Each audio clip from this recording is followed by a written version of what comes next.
Good afternoon, ladies and gentlemen, or good evening, good day, wherever you are, whatever time you're watching, to another week of madness with Made in England, with me, Richard Vobes. And can I just say, for those of you who may have come from different places to this channel for the very first time, sometimes you get people coming in, wandering in, looking ever so lost and thinking, oh, this looks interesting, what's down here? There's a door I've never seen before in a YouTube channel. Wonder what's behind that. And then suddenly, there you are, faced with me. And you may think, this is a bit confusing. 1 minute you're very serious about something, and the next minute you're like some Mad Hatter's tea party. And it's true. This is a very light-hearted, general fun kind of show that I try to produce on a daily basis from Monday to Friday. Just in case you didn't know, Made in England. It's starting out. It's in its embryonic form, so give us a chance, you know.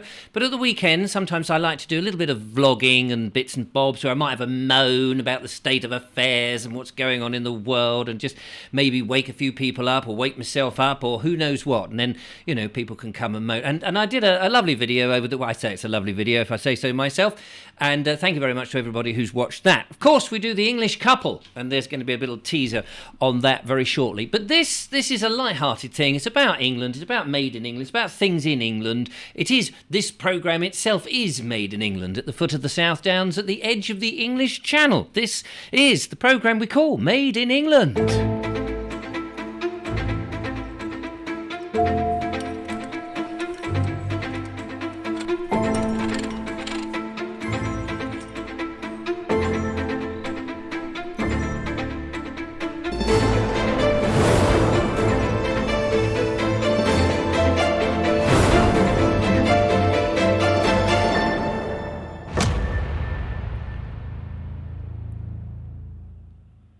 So here we are, another week begins. Fantastic and wet and miserable, I can tell you, in England at the moment as we head into the winter. It may be different where you are in different parts of the world. I know we have expats watching, where people in England, up north, south, east and west, and of course in the other countries in the surrounding and all places around the globe, and people who watch who don't even come from England, which is fantastic. You're all very, very welcome. Do sit down, relax, take it easy, take your feet off, put your hands on the sides and just concentrate the goggle box and the earlobes, and hopefully we'll have some fun together. Now, we've got a whole load of bits and pieces. People send me stuff, which is very nice. Thank you so much. We'll be featuring some of that as well, and various bits and bobs. And I always like to do a little bit of on this day as well, because on this day in the history of England, all sorts of things have happened. Not least, this one, sometimes I look at it and I think, oh, how can I make that interesting? And then other times things are just absolutely interesting to me. Of course, they may not be in any way interesting to you whatsoever. But in 1913, so quite recently, just over 100 years ago, the birth of twins, Ray Boulting and John Boulting. Ring any bells to you? If you're a fan of the English cinema, of course, they will, of course, ring true, because they were the Boulting Brothers. They were English filmmakers who became known for their series of satirical comedies in the 1960s. Yes, so here we go. What joins? Let's see if I can get these right here. What joins I'm All Right, Jack? There you can see Peter Sellers at the front there. I'm All Right, Jack, with Brighton Rock, with Richard Attenborough. In there, William Hartnell, who was the first Doctor Who, no less, was also in that. And Ian Carmichael as Lucky Jim from the novel by Kingsley Amis, which I've read, which is actually, I think, one of his best works and one of his earliest works, funnily enough. And Carlton Brown of the F.O. What joins all those together with Terry Thomas? Hey, absolute sure. You can't be serious. You can. Good gracious. Yes, good old Terry Thomas there as Carlton Brown of the F.O., the F.O. being the Foreign Office. Well, of course it was the Boulting Brothers. They were the filmmakers, and sometimes one would... John would direct one of the films, and Roy would direct other films, and you often saw them. No, you didn't. I'm just getting, because there was Gilliat and what was the other one? The ones with the seats. I'm just trying to remember now. They had ones where you would always see the director's chairs. I don't think that was the Boulting. Was that the Boulting Brothers, or was that the other one, the other mob? There was another mob that, anyway, it doesn't really matter. But they were brilliant. John Edward Boulting and Roy Alfred Clarence Boulting, no less, known collectively as the Boulting Brothers, English filmmakers. Identical twins they were, which must have been interesting when you were filming. I dare say they played a few tricks on the actors. I say, are you John or are you Roy? Which would have been very interesting. Through the 1950s and 1960s, they produced many of their films through their own production company, Charter Film Productions. And I have to say, they are some of the most charming films you will see. That was a period. For me, the 40s and the 50s was a wonderful period of times to be making films, and the 60s, of course. Oh, 50s and 60s, it says there, 50s and 60s. The 40s had different types of people in it. So anyway, I think absolutely brilliant. Do you remember that? Do you have any particular favourite films that you know of the Boulting Brothers? I'm All Right, Jack. Fabulous film with Peter Sellers, but also Ian Carmichael, John LeMessurier, of course. Or was John LeMessurier? He was in so many films, wasn't he? As a sort of a bit part. I think he was in. Was it no? But he was the Times and Motions man who was timing Ian Carmichael, if I remember rightly.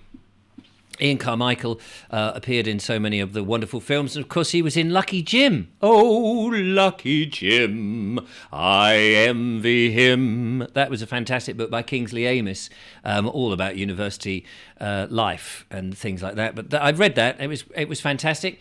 Brighton Rock was a classic Graham Greene sort of dark film. And what was the other one? Carlton Brown of the FO, which was the sort of the Incompetence. But there were many, many other films. In fact, somewhere on here, I've got a bit of a... where are we? Boulting Brothers. Here we go. The list of films that they did. See if you can remember. Apparently, this was interesting. I read this earlier. Hayley Mills. Do you remember we were talking about Hayley Mills and Whistle Down the Wind not so long ago? Well, apparently, Hayley Mills had a bit of a relationship with... which one was it? Roy Boulting, Hayley Mills, had a relationship during the shoot of... What film was it? There was a 33-year-old age difference. Now, you see, I mean, Julia and I have a bit of an age difference. She's far older than me. I'm just but a pup, you understand. And but 33-year age difference. They married in 1971. So there you go. How about that? Anyway, that wasn't what I was going to say. Some more of their films that they directed together, but the films that they directed separately, Journey Together, Brighton Rock, The Magic Box, and Private's Progress was by John Boulting. And Roy seems to have done a hell of a lot more. Things such as Trunk Crime, Inquest, Pastor Hall, Thunder Rock, Tuscan... Is it Tunisian Victory, I think? Fame is the Spur, The Guinea Pig. Do these any ring a bell? Some of them don't with me. Oh, my goodness. Run for the Sun, Brothers-in-Law, Happy as the Bride, Carlton Brown, we've mentioned, The Mistress, The French Mistress, The Family Way, Twisted Nerve, There's a Girl in My Soup, and so on and so on. Anyways, many more. Fascinating couple. So there we go. How about that? All made in England. I love it. I love it. The English films had a certain, particularly at that period, had a certain charm. Absolute right. I mean, I'd love to know, what is your favourite films with people like Ian Carmichael, Terry Thomas, Peter Sellers and that? Send me an email and it would be absolutely fantastic. I'll tell you where to send it. My lovely daughter came in the other day. She is, I think she's coming up to 30 now, and she told me exactly where to send it. Send an email to richard@vobes.com. Now, if you think she's sounding a bit young there, she was actually 11 when she recorded that. Send an email to richard@vobes.com. And that is the address, richard@vobes.com. We did a podcast. Originally started out as the Richard Vobes Radio Show. And lovely Georgie came in, my little daughter. She was 11 at the time. And it was a bonding time for us. It was lovely. It was absolutely lovely. And she recorded that. So I've now managed to shove that on a thing so that I can play it in whenever I so feel like it. Right. On this day also, here we go, this will be interesting. Any of you out there gardeners? Not the weather to be out gardening today, I can tell you. Torrential rain here in jolly old Worthing, where I live. But in 1936, on the 21st of November, did I say it was the 21st of November? On this day, The world's first gardening programme, In Your Garden with Mr. Middleton, was broadcast by the BBC. Yes. Apparently Cyril, beg your pardon, Cyril. I like the name Cecil, though. It's very nice. I say Cecil here. Cecil. Hello, Cecil here. Would you like me to be the first gardener? No. We want Cyril. Oh, that's a shame, because I think Cecil is a much better name. Yeah, well, we want Cyril, thank you. Cyril Henry Middleton, who was born in 1886, was a British gardener, a writer, and one of the earliest radio and television broadcasters on gardening for the BBC. Middleton broadcast in Britain during the 30s and 40s, especially in relation to Dig for Victory. I say, old chaps, we must dig for victory, don't you know?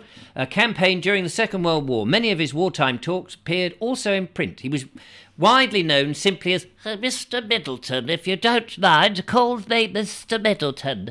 Now, I think we'll dig up some potatoes today. Lovely, big, rich, blooming King Edward potatoes. I always like digging them up with a spade. This is a spade. I'm the sort of man that called... Anyway, never mind all that. Television gardening broadcast began on the 21st of November 1936, in which they would have, of course, had clipped accents. Do you remember the old clipped accent? I say, this is what we call a petunia, and this is what we call a clerk. No, I beg your pardon. This is what we call a Brussels sprout. Have you been growing your Brussels sprouts? They're very good this time of year, especially as we get towards Christmas. Now, Christmas is a good time for Brussels sprouts, for a turkey does like to have them shoved right up their orifices. I don't know that actually you shove Brussels sprouts up people's orifices, even if not turkeys. Anyway, I can't remember where I was. Apparently it was the first garden, In Your Garden, from a purpose-built plot at Ali Pali, the Alexandra Palace. My dad, I think, worked at the Ali Pali for a while when he worked for the BBC in the month of the BBC's official television service. I say, old chap, stand by, In Your Garden with Mr. Middleton. Would like to see a picture of the garden in preparation? I have got a picture of it. I shall show you. One moment, please. Let's see if I can get to the wherever the garden picture is. Let's have a look. Here we go. Here is the garden picture of said thing. There we are, look at that. I can zoom in as well, apparently. Look at this. I can zoom in using special magic powers. There we go. I don't know which is... There's the camera. Look at the size of the camera on that little dolly there. And these... I don't know which one is Mr. Middleton. Maybe somebody can tell me. And then there's these people who look like builders. Jolly good hole there, because we're going to put in all sorts of plants in there. Vegetables, don't you know? We'll put in some lettuces, of course, and maybe a bit of celery. Celery goes down very nice, especially on my salary. Celery... Oh, never mind. Anyway, so there we are, Mr. Middleton. That happened on this day. Very interesting sort of stuff. Now, here we go. I want to show you another picture, if I can quickly get to it. Let's see. I can't remember where it is. No, that's not it. No, go back this way, this way. Here we go. Here we are. Look at this now. So can you tell me, ladies and gentlemen, who these fine gentlemen are? No, I can't tell you either. But I can tell you what they're doing is they're looking at something and making a decision. How's that, old chap? Do you think this is very suspicious, isn't it? Yes, I think so, don't you? Yes, I think it's very suspicious. I don't think this is actually genuine at all. What do you think they're talking about, these wonderful, fine specimens of upper-class gentlemen? Well, let me tell you. On the... where are we? Here we go.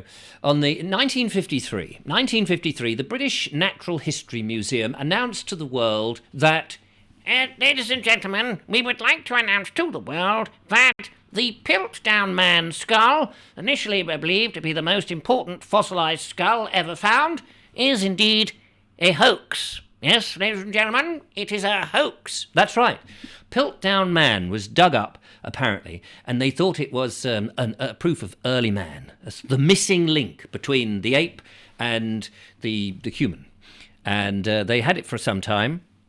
But apparently that's not true. Complete and utter lie. Complete hoax. And it was the brainchild of somebody called Charles Dawson. Not Charles Dickens, the other one. Who's the one that... Darwin, not Darwin, or Dickens, or anybody else with the name of Charles. Charles Hawtrey, for example, from the Carry On. And anyway, it wasn't him. Charles Dawson, who was a British amateur archaeologist who made... a number of archaeological and paleontological discoveries, which were later discovered to be frauds. These forgeries included Piltdown Man, but also a unique set of bones, which he found in 1912 in Sussex. Many technological methods discovered that it was actually a hoax. He had things like, now this is interesting, he says he made a whole academic career built upon deceit and a sleight of hand, fraud and deception, the ultimate gain being international recognition, apparently. Among these were teeth of a reptile mammal, he found in 1891. These teeth had been filed down in the same way that the teeth of Piltdown Man had been found down some 20 years later. There were shadow figures on the walls of Hastings caves, which were complete and utter made up. A unique halved stone axe, a Bexhill boat, which was a hybrid seafaring vessel. Apparently that was made up. The Pevensey bricks. Yes, I found the very first Pevensey bricks, which is living proof that aliens came down from Mars. No, I don't know. They don't know that it was Mars. But anyway, he did a whole load of rubbish, and they eventually found out him to be a complete and utter liar. So, yes. Piltdown was not a one-off hoax, as somebody called Mr. Russell said, but more the culmination of a life's work of absolute nonsense. He was a con man. So there we are. That was happened on this day. They announced that it was a complete and utter hoax. Fantastic. Anyway, there were some of the things that happened in history, which is rather lovely. Now, I want to show you a little tease, because if you haven't seen The English Couple, if you don't know what Julia and I get up to of an afternoon, actually in the morning, take a look at this and see what you make of our nonsense together. Card. 1, 2. Good. We're rolling. You all right?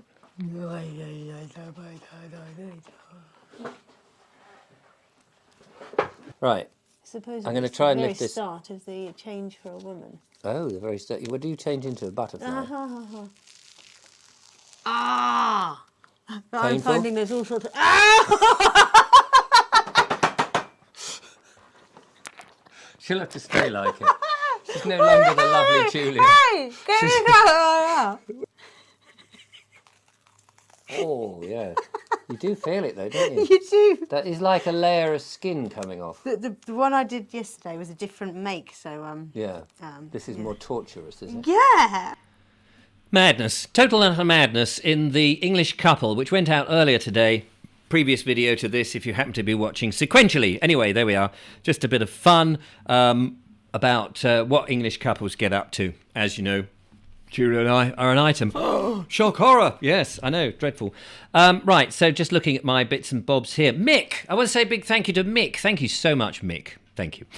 No. Why? You may remember he brought in a book, and I went down the other day and I picked it up, and it was a book called How Old Is Your House, which was fantastic. And then over the weekend, another knock on the door. Hello? Yes. It's the bailiffs. No. Sorry. You want next door, mate.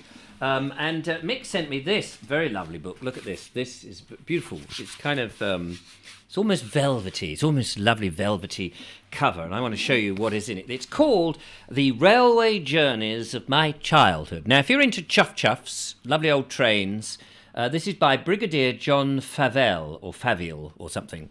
I'm going to put the what's the name on in a second, because I want you to see this. But this arrived on the 18th of November, and inside is an inscription. You can't really see it from there, but it says 18th of November 1986 to James, on your 10th birthday, love from Garkney or somebody, Garkey. Oh, Garky, mate, it's your 10th birthday, all right?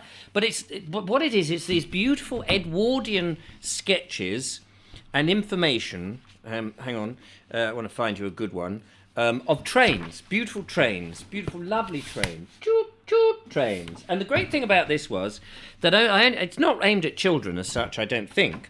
It's the memories of this brigadier who worked on various things and had a love of trains. Look at that, beautiful sketches that he made, and he was asked to shove them into a book. But I love trains, but I'm not, anal about it. I don't go off and count all the numbers. But you very often hear people talking about, oh yes, that's a 420 class of train. And I'd never really known what that meant or even wanted to know what that meant.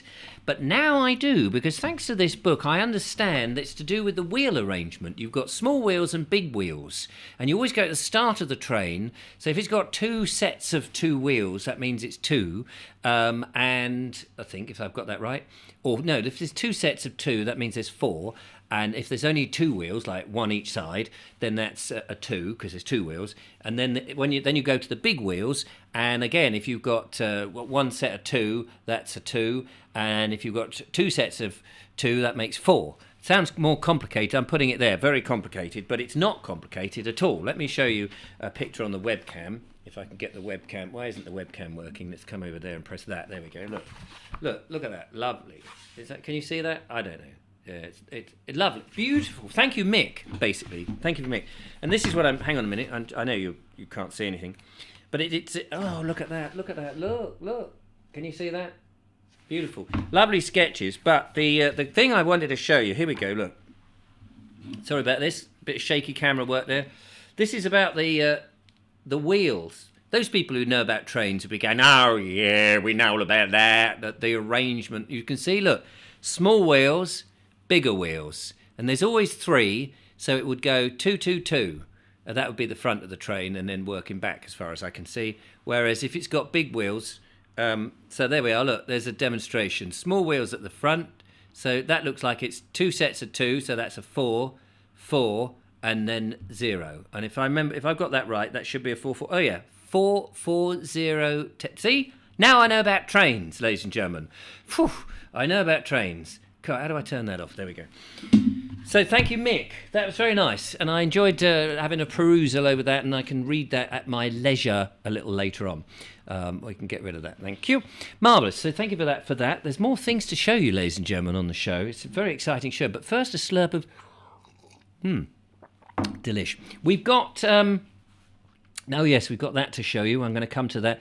And a big thanks to Kaz, by the way. Something arrived. I can't tell you what it is. I'll tell you tomorrow, maybe. As we get towards the end of the month, we thought we would open something next month each day. But I can't say any more than that. But Kaz, you know what you've sent in, and that's very kind of you. And we will have a glance at it. And the lovely Julia and I will record little versions of something that's contained in it. That's the plan. I know it sounds a bit bizarre. You don't understand it, but Kaz knows what I'm talking about, and Julia and I now know what we're talking about, and we have a plan. We have a plan, Stan. Oh, it's mad, isn't it? Now, whether we do that as a separate tiny little... We did think about doing that as a separate tiny little video, which we could just plop up on the days towards the 25th of December. But that might be too much of a clue. Now, Fred Cooper, lovely Fred Cooper, has very kindly sent in to me. He said in an email, he said, I'm getting shot of some stuff. And I said, oh, why are you doing that? And there's some old stuff. And he said, would you like it? And I said, I'd love it. I've never had a proper collection. Do you remember the 9th of November, 1872? I'm going to use this to put it back on and see if you can recognise... I need to put this in a way that you will recognise this. Turn it round. Can you recognise... I need the old webcam again. This. Here we go. Hang on a minute. Ready? Do you recognise... This is old sterling cash. Old sterling cash. And we've got... starting with half... What is that? That's a halfpenny. We've got a penny. No, which is the halfpenny? I'm getting confused now because it's been so long a time since I saw it. We've got sixpence. No, threepence. Sixpence. Shillings. 2 shillings. And then we've got these bigger ones here, which I can't remember if they're 10... Well, they're not 10 shillings, are they? What are they? Hang on a minute. I'm just looking. Can't remember what they were. 5 shillings. That's right. They're 5... Sorry, camera work a bit rubbish here. 5 shillings. This is beautiful old cash. Unfortunately, it wasn't a florin in there, Fred. I think you missed out the florin. But beautiful collection. These are one of these collections of old money. But look, these I don't know if I can get these coins to come out. Proper money. Money you can scratch the window with, ladies and gentlemen. Look at that. My dad used to do magic. These are... Now, what is this? Is that 5 shillings? 1977, this... That must be a commemoration of something. I'll try and show you on the thing. Can't remember what that one is. You see, I was about 10. Why won't that focus? Come on, you swine. There we are. I was about 10, you see. That's 1977. I thought it was in the 70s. These must be commemoration ones. 1970, 71, wasn't it, when we went from that? And so I grew up in the 60s. I'm still alive, obviously. My dad used to teach me sort of magic with these sort of coins, these wonderful coins, in which you would take the coin and make it vanish. You rub like this, and there it would appear. Marvellous things. Marvellous. Look at that. What else? And then he's also sent me, ladies and gentlemen, a selection here in this little wallet here. Recognisable coins, but all this is going to... Sorry, just bashed the thing. All this is going to get... Come on, focus. Britain's first decimal coins. This must have been quite interesting to collect when they first came out. And there we are. So if ever I'm short of cash, there it is. With some blurb on the inside. Does it tell me what date they came out, what date they were issued? It doesn't actually immediately say. But there's some fantastic... Only came this morning. So thank you very much, Fred, for that. He sent some stuff for Julia as well. Oh, what's this one? I forget what this is. Your new pound. Oh, there's a pound in here. Your new pound coin. New pound coin from Maxwell House, introduced on the 21st of April, 1983. That's amazing. Some lovely bookmarks for the lovely Julia. She said, thank you very much. She said, please show them on the show. These are very esoteric, I suppose. Just the sort of thing that Julia loves. Look at this. Isn't that fabulous? How about that? That is amazing, isn't it? Beautiful drawings. I mean, it's not my thing, but it is very much Julia's thing, magic and all of that, which was very nice. But also this. I may spend a bit more time. What have we got? 26 minutes. Yeah, we're running out of time. I'll show you this in more detail, probably in tomorrow's show, but I just want to introduce this. You may remember we looked at Hogarth. You remember the Rake's Progress a few shows ago? Hogarth being that wonderful artist. Well, this is done by a pamphlet. I can't remember. I have to do the research or reread the email that Fred sent me. This is a pamphlet. I can't see if it's George Littleshaw or Crookshank or something. It's signed. Send an email. Not that one. That one. There we go. It's called The Bottle. And inside there's a series of pictures which I will show you in tomorrow's show. Itchy ear. Which is a bit like the Rake's Progress, which followed the Rake. It was a sort of satirical version of that, about what happens when you take to the bottle. A sort of word of warning for all of that. Right. Thank you so much, Fred. I really appreciate that. I love this sort of stuff. It's just so wonderful to have and to hold and to spend time looking at. Right. Time is ticking. We've got some emails to have a quick look at, which hopefully you'll find of interest. So the first email we have, if I'm pressing the button and nothing's happening, is from Margaret. And Margaret says, hi, Richard, I watched your Marmite breakfast. Oh, yes, this was over the weekend when I was saying we're backing up our data all the time. She said, Marmite's my favourite, as I watch most of your programmes and find them interesting and usually talk along with you. Do you? I am so pleased you mentioned the adverts. Now, this is where I happen to mention in the, everything's listening, isn't it? Everything is listening to you, so that when you've been watching something, suddenly up comes the adverts. It's been listening to you. I find that a bit spooky, really. She says she also felt the same way, mentioned the adverts, tried to turn them off, but not always quick enough. But they do very often relate to what you have just watched. As I only watch YouTube, I noticed it a lot. It's a bit spooky, she says, but thank you. I thought I was seeing things. Have a lovely day, from Margaret. Thank you so much, Margaret. That's very kind of you to say that. And if anyone else has got those sort of feelings, then do send me an email. Let me know about that. Also, Lynette got in touch and she says, Richard, we're looking for a log supplier, and I remembered that you had a good log supplier. Can I trouble you for their name and number, please? Of course, I said. She said, P.S. there's a picture attached for our Inglenook. We need logs for our new cottage. Yes, she's just moved into a new cottage, and I'm going to show you a picture. She sent in this picture of her, and I know you'll be envious, as indeed I am incredibly envious of this. Look at that. There, how about that? Isn't that beautiful? Do you want me to zoom in a bit? I'll see if I can zoom in a bit. There we go. Look, look, look, look. Oh, isn't that beautiful? How lovely is that? So I can understand exactly why you want some logs, and John is the man you want. So there we go. That's helped you out. No, John at Sussex Logs. Sussex Logs. I've sent his number. But if anybody in this area, in the Worthing sort of this area, needs logs, Sussex Logs, he's the man. Tell him that the Vobes sent you, and he'll be very pleased for the extra work. He's incredibly busy, and he is months. He's booked up. I've had to book up. I think now probably be booking up February, March time. He does get very, very busy, so get your logs in quick is what I would say, especially now with everybody worrying about the old cost of living crisis. So that's it. So we've done that, we've done the present, we've done that, we've done the railway thing, we did the teas, and we've done our thing. Monday. Whew, I hope you have a wonderful afternoon, whatever you're up to. Thank you so much for watching. It's been absolutely brilliant. Make sure I'm in that button and this button. And yeah, join me again tomorrow in this show. It should be fun. Until next time, thanks for watching. Bye-bye.